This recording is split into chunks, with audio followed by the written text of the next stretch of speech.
সুপ্রিয় শিক্ষার্থীরা, আশা করছি ভালো আছো। আজকে আমি তোমাদের কাছে একটু গুরুত্বপূর্ণ জ্যামিতি নিয়ে আসছি, যেটা বিভিন্ন পরীক্ষায় সাধারণত আসে। খুব গুরুত্বপূর্ণ একটা জ্যামিতি। আমি আশা করছি তোমরা ক্লাসটি প্রথম থেকে শেষ পর্যন্ত খুব মনোযোগ সহকারে দেখবে। তো চলো আমরা এখন প্রশ্নটা পড়ি এবং ফিগারটা অঙ্কন করবো এবং বুঝিয়ে দেওয়ার চেষ্টা করবো। একটু লক্ষ্য রাখো, ত্রিভুজের মধ্যমা দ্বয়ের সমষ্টি তার পরিসীমা অপেক্ষা ক্ষুদ্রতর। এটা হচ্ছে মেইন প্রশ্ন। প্রশ্নটা আবার এইভাবেও আসতে পারে, AB plus BC plus AC greater than AD plus B greater plus CF. এখন আমাদেরকে যে কাজটা করতে হবে, যেহেতু আমাদের একটা ত্রিভুজ অঙ্কন করতে বলছে, তাহলে আমরা একটা ত্রিভুজ অঙ্কন করি এবং বুঝিয়ে দেওয়ার চেষ্টা করি। একটু লক্ষ্য রাখো, এটাকে একটা ত্রিভুজ অঙ্কন করলাম, এটাকে এ ধরি, এটাকে বি এবং এটাকে সি ধরি। সাধারণত যেটা ত্রিভুজের যেটা নিয়ম সেটাই করি। আচ্ছা, এখন ত্রিভুজের এই যে একটি ত্রিভুজ অঙ্কন করার পরে আমাদের ত্রিভুজের মধ্যমা, তার মানে মধ্যমা দ্বয়ের সমষ্টি, তার মানে হচ্ছে যে কি আমাদের এই যে বিসি বাহুর মধ্যমা আমরা একটা অঙ্কন করি। এই যে বিসি বাহুর মধ্যমা আমরা অঙ্কন করলাম, এটাকে আমরা ডি ধরি। ঠিক এবি বাহুর মধ্যমা এবং এসি বাহুর মধ্যমা তৈরি করতে হবে, এবং এসি বাহুর মধ্যমা আমরা বি থেকে টাচ করে এটাকে আমরা ই ধরি। এই যে এসি বাহুর মধ্যমা বি অঙ্কন করলাম। ঠিক একইভাবে এবি বাহুর মধ্যমা সি এবং এফ অঙ্কন করলাম। তার মানে আমাদের যে প্রশ্ন, যে বিশেষ নির্বাচনটা আমাদের উপস্থাপন করা হলো। এখন এই লেখাটা আমি উপস্থাপন করছি, একটু লক্ষ্য রাখো। এখন বিশেষ নির্বাচনটা আরেকটু লক্ষ্য রাখো। দেখো এই যে এ বি সি ত্রিভুজের, এই মনে করে এ বি সি ত্রিভুজের, দেখো এ ডি বিই এবং সিএফ তিনটা, এই তিনটা হচ্ছে যে এই ত্রিভুজের তিনটা মধ্যমা। এখন আমাদেরকে যে জিনিসটা প্রমাণ করতে হবে যে এই বিশেষ জিনিসটা, অর্থাৎ এই জিনিসটাই আমাদেরকে মূল প্রমাণের বিষয়। একটু লক্ষ্য রাখো। দেখো আমাদেরকে যে জিনিসটা প্রমাণ করতে হবে, দেখো যে এই যে এই যে এবি বিসি প্লাস এসি কার থেকে বড় হবে? এই যে মধ্যমাদের সমষ্টির থেকে একটু বড় হবে। দেখো যে এই এডি, তারপর হচ্ছে বি প্লাস সিএফ থেকে বড় কোনটা হবে? যে এই তিনটা বাহুর যোগফল। ওকে, এখন আমাদেরকে প্রমাণ করার আগে আমাদেরকে একটা অঙ্কনের কাজ শেষ করতে হবে। তাহলে অঙ্কনটা একটু লক্ষ্য রাখো।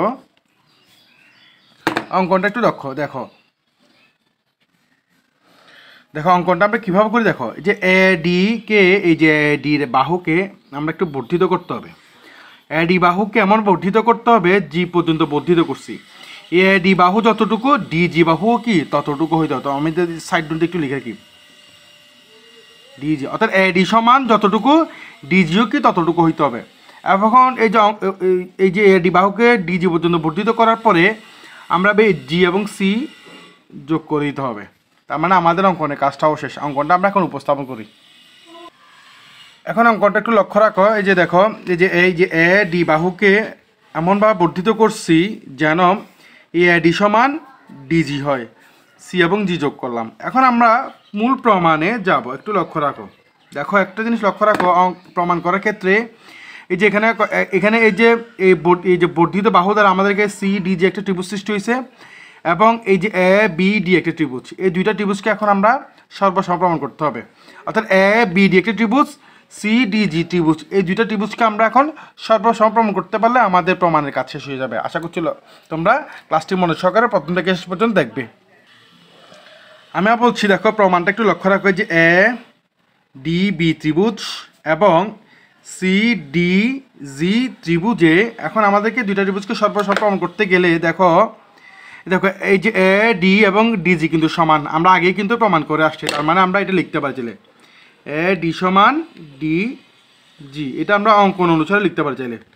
অঙ্কন অনুসারে এটা আমরা চাইলে লিখতে পারি সাইড নোট দিয়ে। ওকে, দেখো যেহেতু দেখো আমি বলছি এআইডিকে ডিজি পর্যন্ত সমানভাবে বর্ধিত করছিলাম, এটা অঙ্কন থেকে আমরা পেয়েছিলাম। এখন বিডি সমান সিডি হবে। কেন হবে সেটা তোমরা তো আগের থেকেই বুঝতেছো ব্যাপারটা। সমান বিডি সমান সিডি, যেহেতু এটা মধ্যমা। ওকে, দেখো এখন আমাদেরকে ত্রিভুজ দুইটাকে সর্বসম প্রমাণ করতে গেলে ওই দুইটা ত্রিভুজের দুইটা বাহু সমান করতে হবে এবং একটা কোণ সমান করতে পারলে আমাদের ত্রিভুজের কাজ শেষ হয়ে যাবে। দেখো আমরা এই যে এডি সমান ডিজি প্রমাণ করছি, বিডি সমান সিডিও প্রমাণ করছি। এখন এই দুইটা ত্রিভুজের কোণ সমান করতে হবে, এই কোণ আর এই কোণও কিন্তু সমান, যেহেতু এটা একটা বিপ্রতীপ কোণ। ওকে, বিপ্রতীপ কোণ তো তোমরা চিনোই আশা করছি। যখন একটা সরলরেখার উপর একটা সরলরেখা যাবে তখন এখানে বিপ্রতীপ কোণ সৃষ্টি হয়, এই কোণ আর এই কোণ সমান, এই কোণ আর এই কোণ সমান। ঠিক সেমভাবে এটা চিন্তা করো, এই যে একটা বাহু, এই যে এ এবং জি একটা বাহু, বি এবং সি একটা বাহু। তার মানে দেখো যখন একটার উপর দিয়ে একটা আসছে তখন সেক্ষেত্রে এখানে একটা, এই যে এখানে একটা বিপ্রতীপ কোণ সৃষ্টি হয়েছে, এখানেও একটা কি বিপ্রতীপ কোণ সৃষ্টি হয়েছে। সেক্ষেত্রে আমরা চাইলে এখন এই জিনিসটা আমরা লিখতে পারি, যেহেতু এ ডি বি সমান সি ডি জি, এটা বিপ্রতীপ কোণ। ওকে, আমি আবার বলছি, আমি আবার একটু জিনিসটাকে সর্বসর প্রমাণ করার জন্য একটু বুঝাই বলি। দেখো, যেহেতু দুইটা ত্রিভুজকে সর্বসর প্রমাণ করতে গেলে আমরা দুইটা বাহু সমান করতে হয় এবং একটা কোণ সমান করতে পারলে আমাদের ত্রিভুজটাকে সর্বসর প্রমাণ করা শেষ হয়ে যায়। দেখো, এই বাহু সমান এই বাহু, অর্থাৎ তার মানে এ ডি সমান ডিজি প্রমাণ করলাম, বিডি সমান সিডিও প্রমাণ করলাম। এখন এই যে একটা কোণ, এই যে এ ডিবি সমান সিডিজিও সমান করছি, সুতরাং আমরা এই ত্রিভুজকে এখন সর্বসম বলতে পারবো। সি, এই যে এ ডিবি এবং সিডিজিকে আমরা এখন সর্বসম বলতে পারি। যেহেতু দুইটা ত্রিভুজকে আমরা সর্বসম বলতে পারছি, সুতরাং আরেকটা বাহু আছে যেটা অনুরূপ বাহু, সি জি এবং এ বিকেও আমরা এখন সমান বলতে পারবো। এ বি সমান সি জি, যেহেতু এই দুইটা ত্রিভুজ যেহেতু সর্বসম, সেই ক্ষেত্রে আমরা এ বি এবং সি জিকেও সমান বলতে পারবো। একটু লক্ষ্য রাখো। এখন দেখো, এখন এই যে এ সি জি একটা, এই এ সি জি একটা ত্রিভুজ, এই জিনিসটা একটু লিখি। দেখো, ত্রিভুজ এ সি জি এ, দেখো এই বাহু আর এই বাহু যোগ করবো আমরা, এই বাহু আর এই বাহু যোগ করলে এই বাহু থেকে অবশ্যই বড় হবে। আমরা জানি যখন কোনো ত্রিভুজের দুই বাহু যোগ করি ওই দুই বাহুর যোগফল অপর বাহু থেকে বড় হবে। তার মানে হবে যে A C plus C G greater than A G. Okay, যেহেতু কেন বড়, এই দুইটা ত্রিভুজের এই ত্রিভুজের এই যে এ সি জি ত্রিভুজের এ সি এবং সি জি যোগ করছে, যোগ করলে অবশ্যই এই 3 নম্বর বাহু থেকে বড় হবে।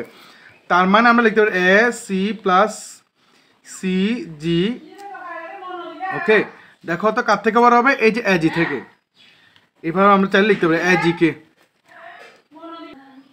এখন দেখো এই যে এ সি প্লাস সি জি, এ জি কে আমরা যদি ভাঙি, দেখো এ জি কে আমরা যদি ভাঙি, A D plus D G হবে। কেন হবে তোমরা দেখো, কারণ আমরা তো আগেই এটা প্রমাণ করে আসছি যে এই দুইটা, এই এ ডি কে ডিজি পর্যন্ত বর্ধিত করছিলাম সমানভাবে। সেই ক্ষেত্রে এই যে এ জি কে যদি ভাঙি, এ যে ডি এর অর্ধেক প্লাস ডিজি। ওকে, বা A C plus C G এর জায়গায় আমরা কি লিখতে পারি, দেখো যে সি জি এর জায়গায় চাইলে আমরা এ বি লিখতে পারি, এটা আমরা আগের থেকে প্রমাণ করে আসছি। সি জি এর জায়গায় কি লিখবো, এই যে এ বি। ওকে, যে এ ডি, যেহেতু এই যে দেখো এই ডিজি সমান এডি, এডি সমান ডিজি, তাহলে মানে কি এডি প্লাস এডি লিখতে পারি।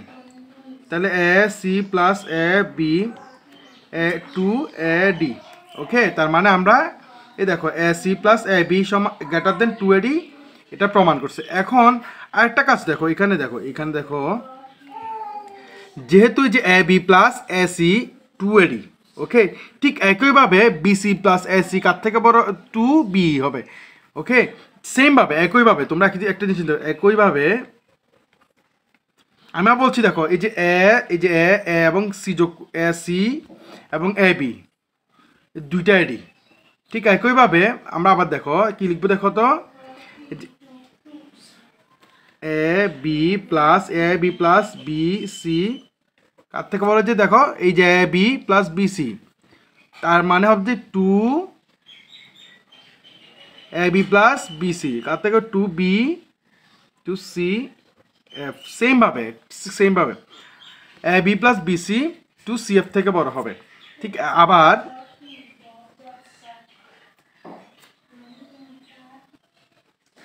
দেখো তো যে আবার B C plus A C greater than কার থেকে বড় হবে, যে মাঝখানে, অর্থাৎ মধ্যমা থেকেই বড় হবে, এটা আমরা সবসময় জানি। 2 বি ই। আশা করছি তোমরা এতটুকু বুঝেছো। এখন আমরা এটাকে 1 নম্বর সমীকরণ, এটাকে 2 নম্বর সমীকরণ, এটাকে 3 নম্বর সমীকরণ ধরি। এখন আমাদেরকে মূল প্রমাণে কাজ শেষ হয়ে যাবে। এখন আমরা 3টে সমীকরণ যোগ করে দিব। আশা করছি তোমাদের কাজ শেষ হয়ে গেছে। দেখো একটু লক্ষ্য রাখো, দেখো যে এক নম্বর সমীকরণে AC plus A B, AC plus A B plus 2 নম্বর সমীকরণ A B plus B C, 3 নম্বর সমীকরণ দেখো B C plus A C greater than, এই যে দেখো এই যে 1 নম্বর সমীকরণ 2AD plus 2CF plus 2BF